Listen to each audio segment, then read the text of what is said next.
안녕하세요. 역사 속 그날 그 이야기 속으로 들어가겠습니다. 가지 많은 나무에 바람 잘 날 없다는 말이 있듯이 자식이 많다 보면 꼭 속을 썩이는 자식이 있기 마련이다. 조선의 성군 세종에게도 그런 자식이 있었는데 그 중에서도 임영대군이 제일 사고뭉치였다. 임영대군을 움직였다 하면 항상 성추문이 뒤따랐다. 여자 문제로 늘 왕실의 부끄러움을 안기고만 자식이었다. 임현제군은 세종과 소원왕후의 넷째 아들로 1420년에 태어났다. 이구가 태어났을 때에는 국상 중이었다. 1419년에 정종이, 1420년에 원경왕후가 죽었다. 소원왕후가 이구를 잉태한 것은 정종의 국상 때였다. 원래 구상 중에는 부부가 합방하지 않는 것이 관례였으나 민가에서는 부모 상중에 잉타하여 태어난 자식을 길에서 주워왔다는 뜻으로 길동이라고 불렀다. 길동이는 남에게 부끄러운 자식이었다. 길동이는 이구가 태어나고 2년 뒤에 태종이 죽었다. 이렇게 연속하여 3번이나 국상을 치른 탓에 소원왕후나 세종이나 이구를 제대로 돌볼 겨를이 없었다. 그 때문인지 이구는 세종과 소원왕후의 8아들 중에 유일한 망란이었다. 그렇다고 풍류를 모르는 인물은 아니었다. 음악에 남다른 재능이 있어 악기를 잘 다루었고 춤도 잘 추었다. 또 노랫가락도 구성졌다. 무술 실력도 뛰어났고 말도 잘 했으며 체구도 건장했다. 거기다 인물도 잘생겼고 왕자 신분이니 주변에는 늘 여자들이 들끓었다.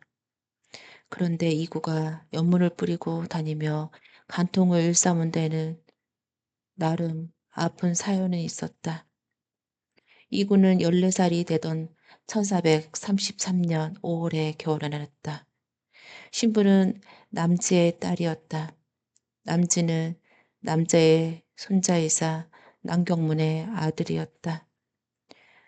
남자는 고려말 문신이었고 조선 개국공신이었고 그리고 이방원의 왕자의 난을 일으켰을 때 정조전 무리를 몰려 죽은 남운의 형이었기도 하다.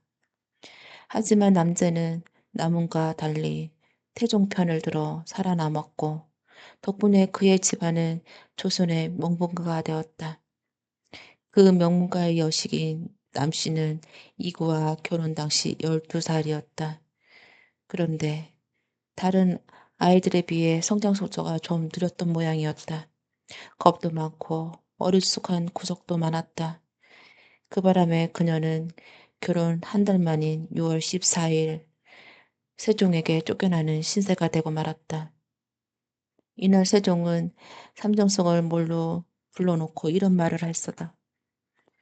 임명대군은 아내 남씨는 나이가 12살이 넘었는데도 아직 오줌을 싸고 눈빛이 바르지 못한 데다 혀가 심이 짧고 행동이 놀라고 미친 듯한 모습이기에 내쳐야겠다.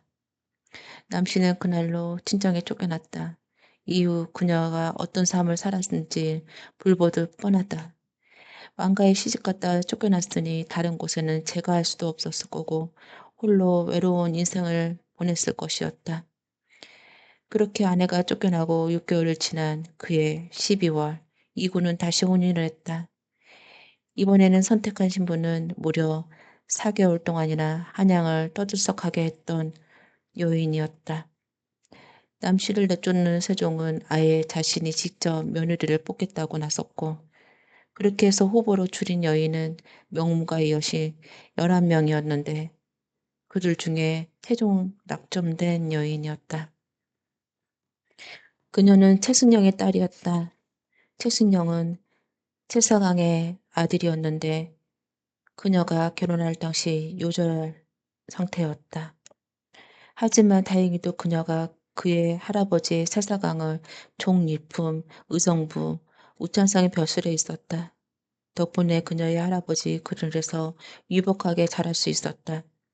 사실 최사강의 집은 이미 왕실과 인연이 있었다.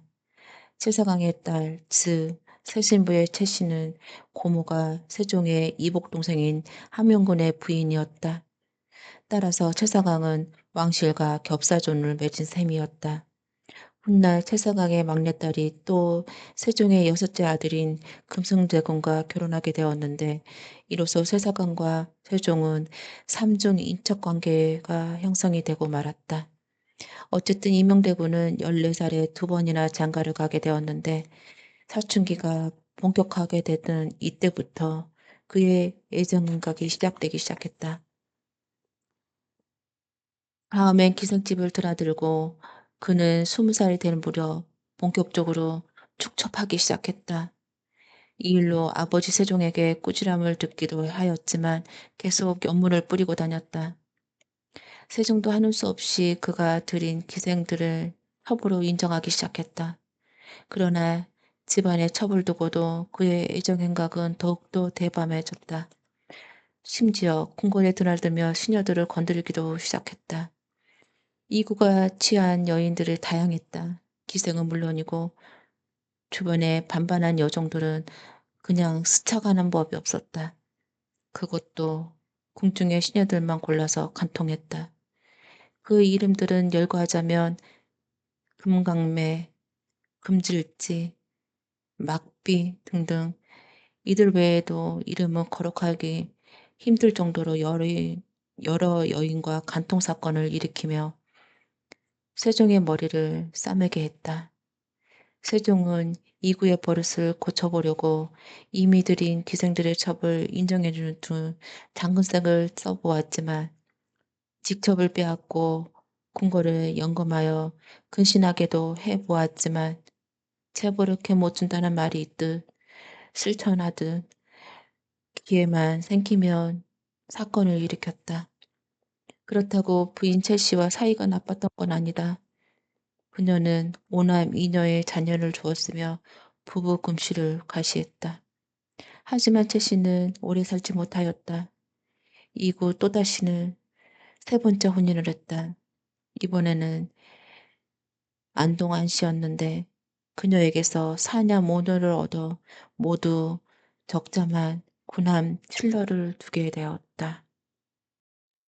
세종은 4명의 며느리를 내쫓았는데 문종의 두 아내, 임영대군의 아내, 그리고 마지막 영흥대군의 아내 송씨였다.